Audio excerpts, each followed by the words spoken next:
Masih bersama saya Budiman Tanrujo di Satu Meja The Forum. Saya kembali kepada Fajrul Rahman, juru bicara Presiden.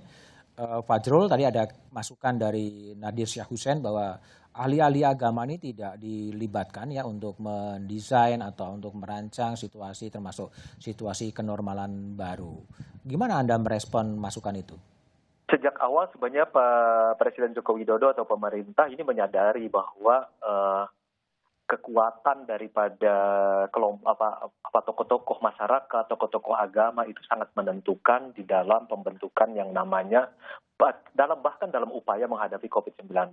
Disebutkan kan bahwa dalam konsep pentahelik yang seringkali dikutip oleh Presiden Joko Widodo, itu beliau mengatakan bahwa harus ada gotong royong kemanusiaan yang melibatkan pemerintah, masyarakat, dalam hal ini di dalamnya ada tokoh agama, tokoh masyarakat, kemudian juga melibatkan perguruan tinggi, kemudian juga dunia usaha dan kemudian media massa seperti Bung Budiman. Karena kan jelas di dalam upaya menghadapi COVID-19 maupun dalam upaya new normal, itu syarat mutlaknya itu kan soal epidemiologi. Karena itu tidak mungkin tidak berurusan dengan sains dan tidak mungkin tidak berurusan dengan dalam kaitan dengan kelompok yang namanya perguruan tinggi begitu. Kemudian dalam masyarakat kita sama-sama tahu di Indonesia bahwa hubungan masyarakat itu akan lebih banyak terkait dengan simpul-simpul yang seperti tadi tokoh agama atau tokoh masyarakat yang seperti itu. Jadi Bung Budiman, sekali lagi saya setuju nih dengan pernyataan ini, kesadaran itu memang harus muncul. Tapi kan kesadaran itu akhirnya tumbuh sebagai norma sosial, lalu kemudian dia akan menjadi disiplin sosial. Dan saya ingin menambah kepada Bung Agus, dalam hal masuknya 340.000 TNI dan Polri ini, kalau dalam simulasinya itu ada dalam upaya untuk mengingatkan, dalam upaya ikut dalam disiplin sosial protokol kesehatan. Berskala besar, oke. Ya betul. Norma sosial itu protokol kesehatan yang sudah terjadi di masa COVID-19 dan di dalam nanti kenormalan baru, itu yang menjadi sebenarnya disiplin sosial, itu norma-norma sosial baru sebenarnya. Oke, baik Bung Fajrul. Saya ke Bung Philips Vermonte. Bung Philips, jadi untuk mendisiplinkan masyarakat yang memang kadang-kadang quote-unquote bandel, memang masih membutuhkan militer dan polisi ya, Bung Philips ya? Ini pertanyaan yang dilematis ya, karena soalnya sebabnya begini, kemarin itu menurut saya kalau kita harus melihatnya dari pemerintah dulu ya, dari sisi pemerintah begini, kemarin waktu ada kebijakan untuk membolehkan lagi misalnya orang terbang gitu ya, dengan pesawat gitu, walaupun dibatasi beberapa sektor, tapi kita lihat apa yang terjadi, membludaknya orang di Soekarno-Hatta. Padahal waktu itu sebelum itu terjadi pemerintah beberapa kali meyakinkan bahwa semua sudah disiapkan gitu. Tapi ternyata itu on paper. Jadi sesuatu yang disiapkan tetapi tidak bisa di-enforce. Kelemahan sipilian ya, kelemahan sipil. Kelemahan sipilian, kelemahan birokrasi juga yang diamanatkan untuk mengelola itu gitu. Sehingga pada akhirnya terpaksa misalnya tentara atau polisi dilibatkan karena mereka memang institusi yang dibangun dengan disiplin gitu. Bahwa tentu saja harus ada konsesi-konsesi ya. Mungkin saya nggak tahu. Konsesi tidak dibenar. Dalam arti begini, misalnya tentara dan polisi boleh berada di lokasi, tetapi misalnya tidak boleh terlihat memegang senjata atau yang lain-lain gitu ya. Misalnya mungkin tidak terlalu berseragam dan seterusnya. Itu saya kira bisa dibuat gitu sehingga tidak mencerminkan bahwa kelompok sipil, pejabat sipil, pengelola organisasi sipil tidak bisa menjalankan kewajibannya gitu. Dan ini yang menurut saya harus dilakukan. Yang kedua, persoalannya kan kalau misalnya itu hanya terjadi di Jakarta, sementara wilayah Indonesia demikian luas, nggak akan efektif juga sebetulnya gitu. Karena itu memang partisipasi masyarakat yang amat diperlukan gitu loh. Oke, baik Bung Philip, baik. Saya kembali ke Agus Nur. Agus Nur, jadi apakah memang akan ada budaya baru atau perilaku baru gitu setelah masuk kenormalan baru dengan disiplin dari militer dan kepolisian?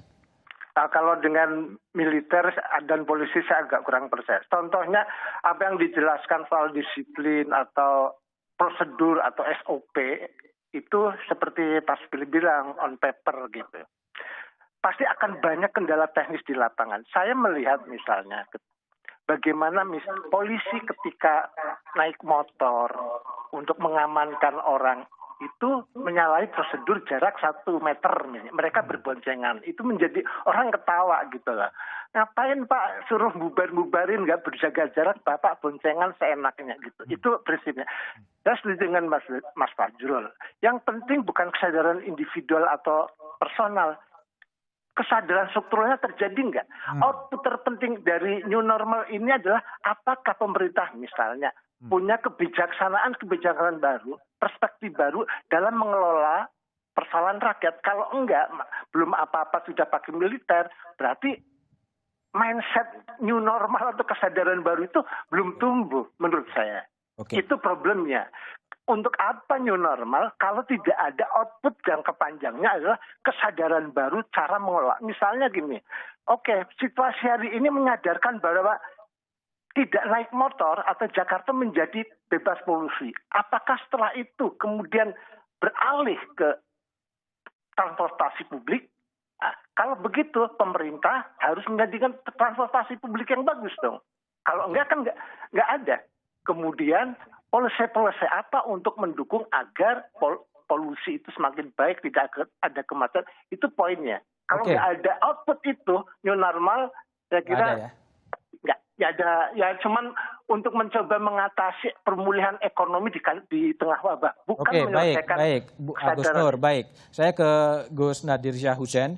Gus, jadi apa sebetulnya refleksi atau sesuatu yang berubah dalam konteks hubungan antar agama atau hubungan antara manusia dengan Tuhan dengan fase kenormalan baru yang diintroduksi oleh pemerintah?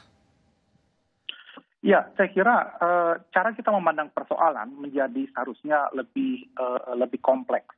Saya ingin memberi contoh diskusi yang baru saja tadi soal peranan militer dengan Polri. Kita kaitkan dengan institusi keagamaan misalnya.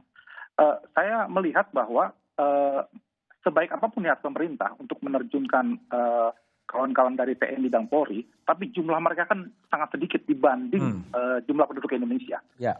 Nah, karena itu dan yang kelihatan akan ada semacam pemaksaan dari norma-norma baru. Ini semacam rekayasa sosial sebetulnya melalui penekanan disiplin. Padahal solidaritas sosial yang tadi kita bicarakan, Mas Budiman, dan juga gimana kerjasama antar pemeluk agama, ini juga sebuah model sosial yang luar biasa. Jadi jangan hanya sekedar berpikir bahwa untuk mendisiplinkan rakyat itu harus lewat kekuatan militer ataupun polisi. Yang terjadi adalah rakyat dihadapan dengan aparat. Seperti beberapa kasus yang belakangan ini. Justru sebaliknya menurut saya ketika para ulama, para tokoh-tokoh agama dirangkul, mereka juga harus dilibatkan dalam mendisiplinkan umat. Jadi bukan sekedar kemudian melalui tangan-tangan besi militer dan Polri sehingga masyarakat berhadapan dengan aparat. Tapi bagaimana kemudian solidaritas sosial dan kerjasama antar umat ini yang sudah terjalin selama ini itu dikembangkan lebih jauh secara struktural, secara institusional, agar masyarakat bisa lebih disiplin, lebih menaati aturan, dan lebih menyadari bahwa ini bukan semata-mata persoalan negara, tapi ini persoalan keselamatan kita sendiri. Nah, ini yang saya kira missing dari rangkaian upaya pemerintah untuk langkah-langkah menuju new normal ini, Mas Budiman. Oke, baik. Satu pertanyaan terakhir, Gus Nadir. Apakah memang Anda optimis bahwa hubungan antar umat beragama itu akan semakin solid pasca new normal ini pendek?